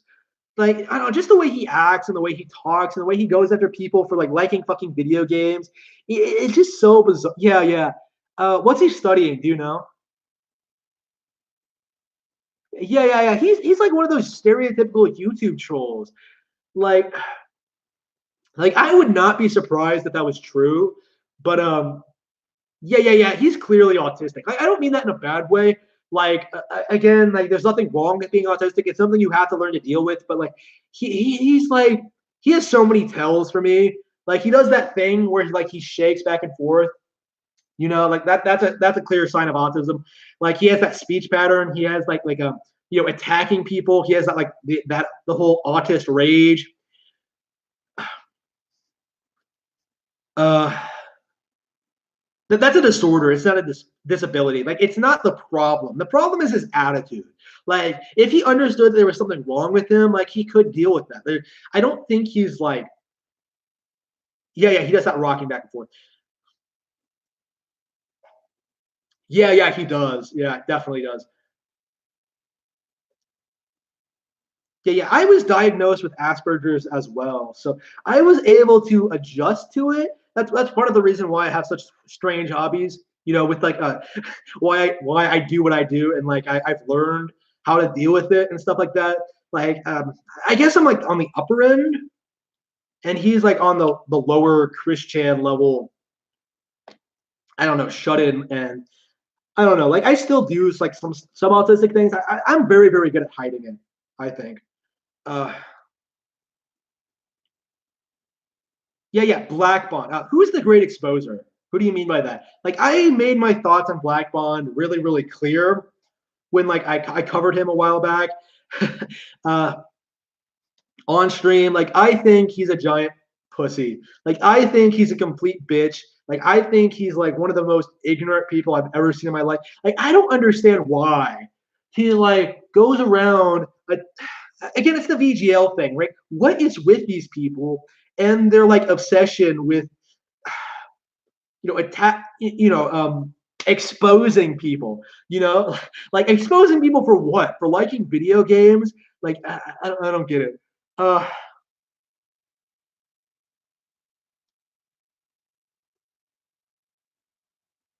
yeah, it probably is overdiagnosed. Maybe I'm not actually autistic. Like I don't know. Like it's so difficult for me to tell because I don't feel I've grown so used to what I'm like how to deal with my personality and stuff like that when like socializing and stuff like that. Like I feel like I I don't have any of the autistic traits anymore because I've just learned to deal with all of them. And I just Oh yeah, yeah, yeah. Fat and Super roasting blonde was like legit awesome. Okay, like I legit love Fat and Super. I think they're awesome. Mad respect to Fat, by the way. He's taken like major steps at like stepping back from YouTube and like being an adult. Really, I said this like before I even started. Really, that like I think Black Bond people like him. People who like try to make a career off of YouTube, like they're insecure. People they're like insecure they're these insecure idiots who just have no lives. It's just like, again, I just really, really like Fat, really, really like Super. Great, great. That was a great, like, I love them riffing on Black. Like, here's, here's the thing about Bond. Here's the thing that gets me about Bond is that, like, he's shit on so many people over the years who have shit on him right back. And yet, those people, Fat, Missa T, Best of Both Worlds, me now, like those people will move on with their lives. Those people will do something different and new and exciting. And Bond, Bond won't do shit. Bond is just going to sit there, pretend he's like some hardcore Nintendo fan, and, and like stream from his attic and show and like pretend he's like and like continue to expose people like I don't know. It's not funny. It's not interesting. Like he's not. You know, I think it's really obvious to like anyone from the outside looking in just how much better I am than he is. Like even people like me, like people like Missa T, people like Fat, people like Super, like everyone. Like I cannot think of a single more reprehensible personality on the internet than Blackbot. I just do not like him.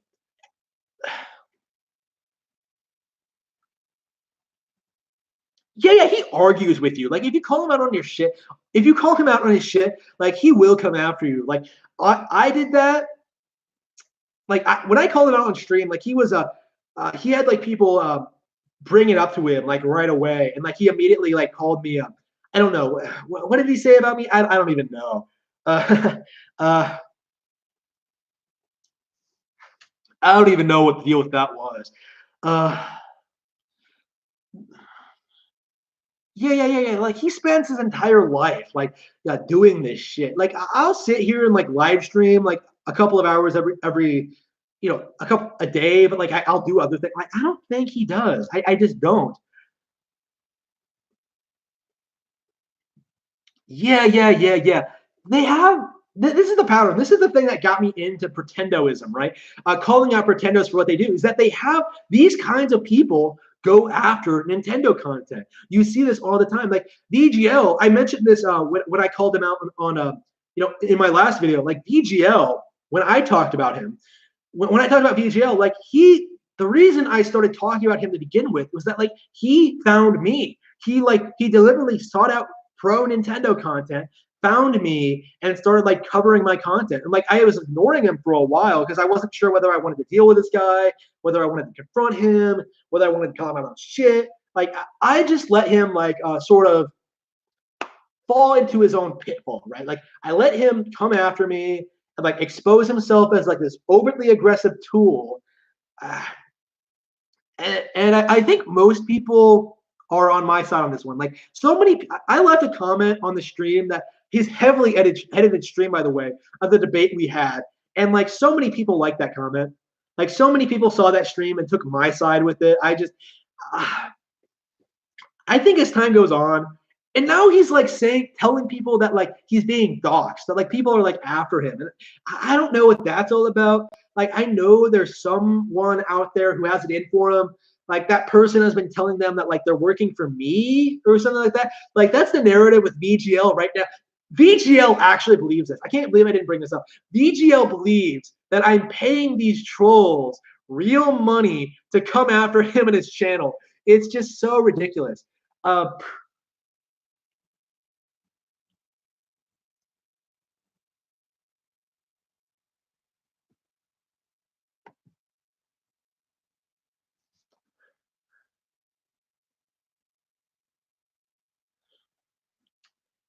Yeah. I don't know what this doxing thing is about. I don't think he's uploaded anything else since that stream, so I don't really know what he's doing now.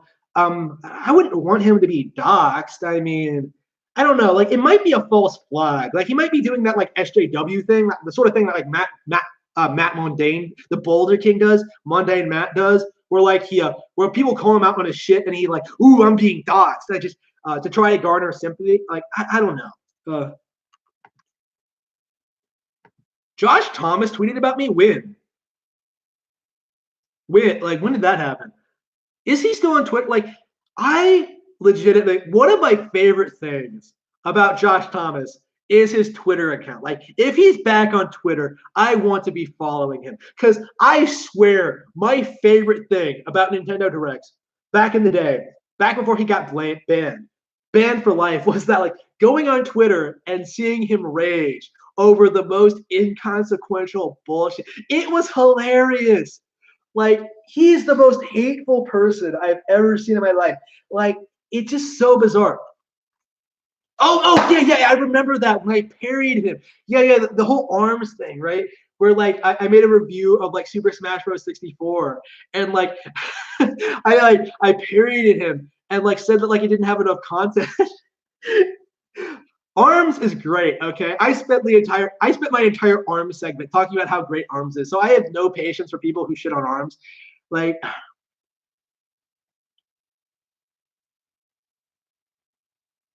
yeah. Josh is a pretendo. Like there are different kinds of pretendos. Again, I'm glad to see that people are starting to notice this. Again, Josh Thomas is like a Nintendo-centric YouTuber who still comes off like he fucking hates them. Like, it's so bizarre how enraged he gets over like Mario Party 100 or like Hey Pikmin or like whatever else he does. Like, I haven't been following him in a while because again, like I mostly just followed his tweets and just laughed at him. But man, like I don't know what he's been doing lately.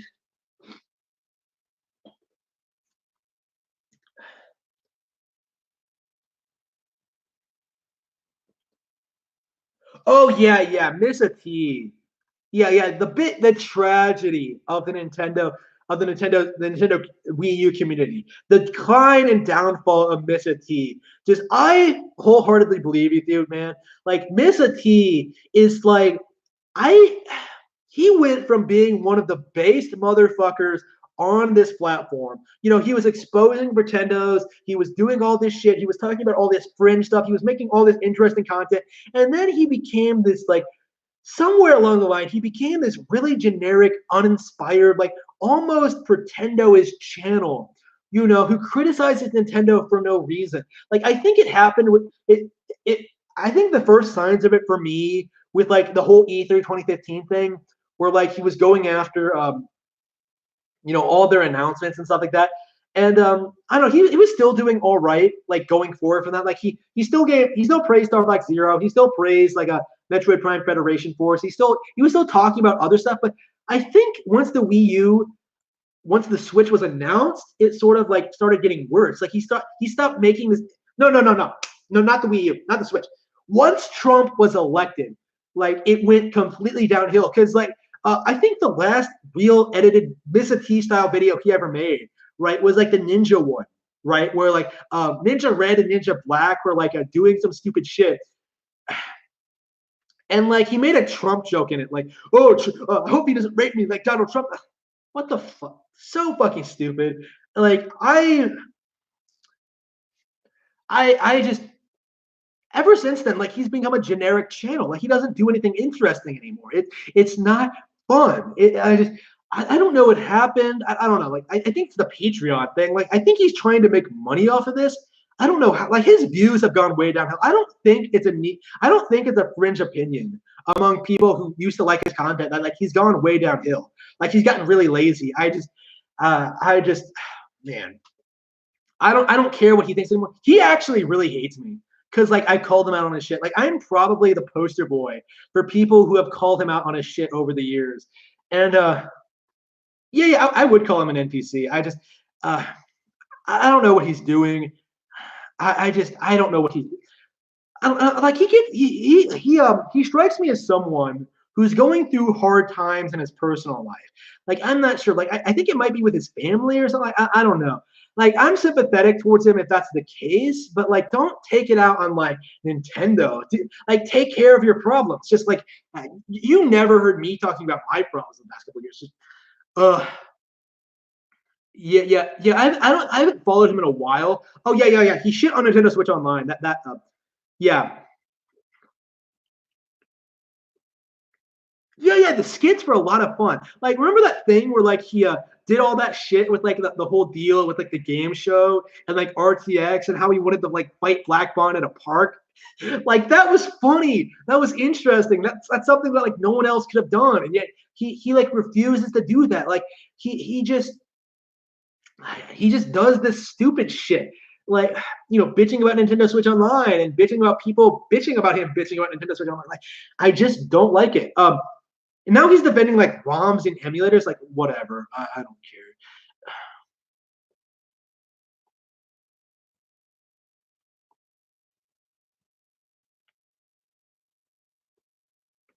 Yeah. I despise Arlo. Okay, like, I've hated Arlo since the whole Paper Mario deal, where like he not my Paper Mario video, where like he got really salty about like Color Splash for existing.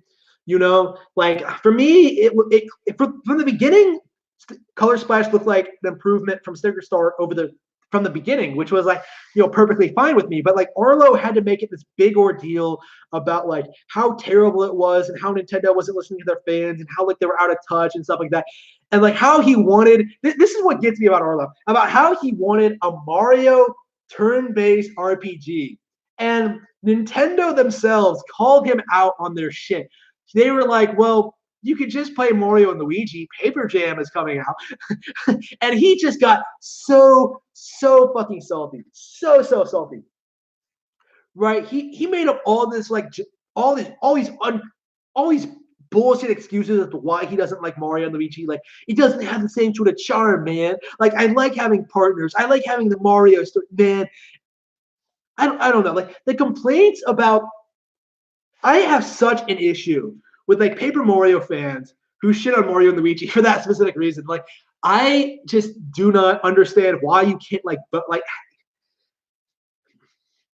I don't know. It felt like he was like trying to desperately justify his bullshit. It's just like, man, I just do not like that. Man, bullshit, bullshit.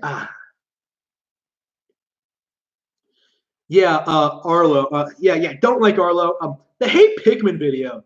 Uh, yeah. It's not my Discord. It's one I use. Maybe I should make my own. I guess I can make my own. Let's see. Create a server. Nintendo Nation. What should I call it, chat? The Nintendo Nation.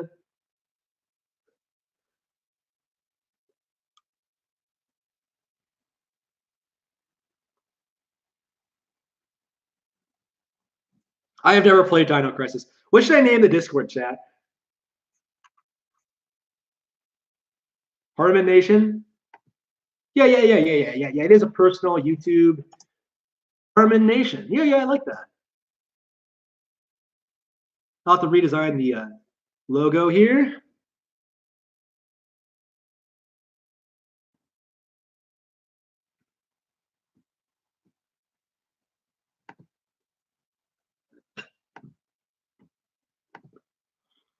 All right, it's real. Anybody who wants to come on can come on. So yeah, I gotta get going. I have things to do today. I was not planning on live streaming this stuff, but it's a lot of fun. I like talking to you guys. Yes.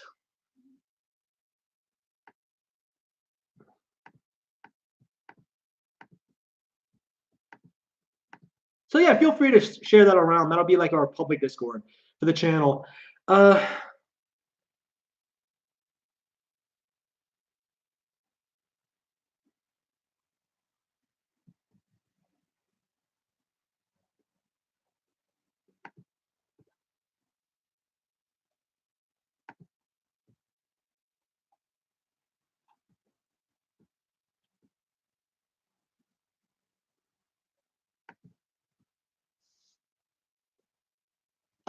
We'll give people a shot. We'll let anybody come into this one.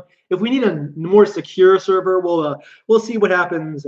We'll see what happens first before we'll experiment with like security and stuff like that.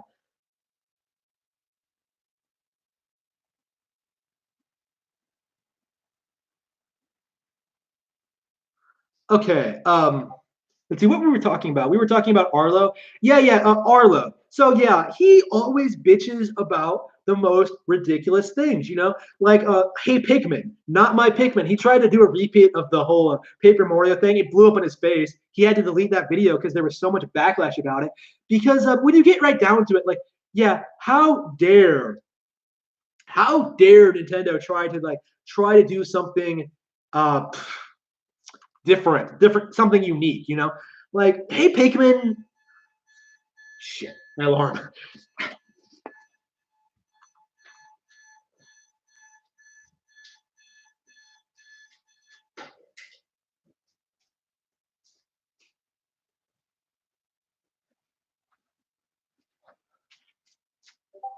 Sorry, I have that set so I know when to ready for get ready for work. So yeah, okay, so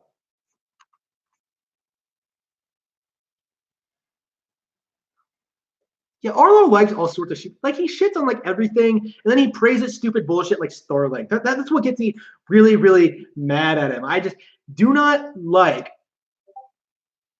I just do not like his attitude in regards to that. Like, oh yeah, and he shit on Star Fox Zero. Like, yeah, that in and of itself is like, no, I can't take you seriously if you do that. Just no. Yeah. Arlo, no, not even difficult, not even simple gameplay. Like Arlo honestly believes that the Mario and Luigi games are too difficult for him. Like he's such like it's the exact same thing as Paper Mario. Like, what does that mean? Man, oh, the best. Yeah. I was meaning on like I was going to go back and play 64 again, and then play Zero immediately afterward. I really want to hash out whether I prefer 64 or Zero. Like I did think I preferred Zero when I like last played it, but like I don't think I've played them back to back. At least not right away. So we'll have to see. Like yeah, maybe we'll make a Star Fox 64 versus Star Fox Zero video. That seems something fun, right?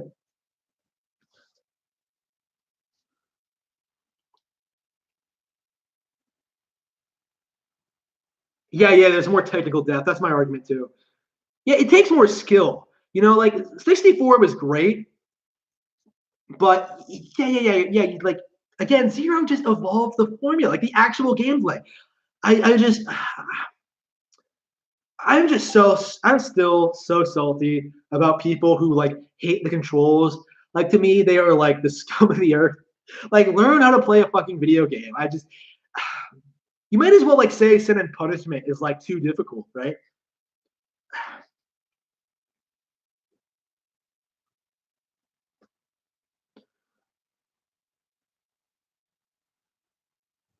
Yeah, I think I need to be going. Like, I've been streaming for 2 hours. This has already been going on too long. Like I haven't eaten yet today.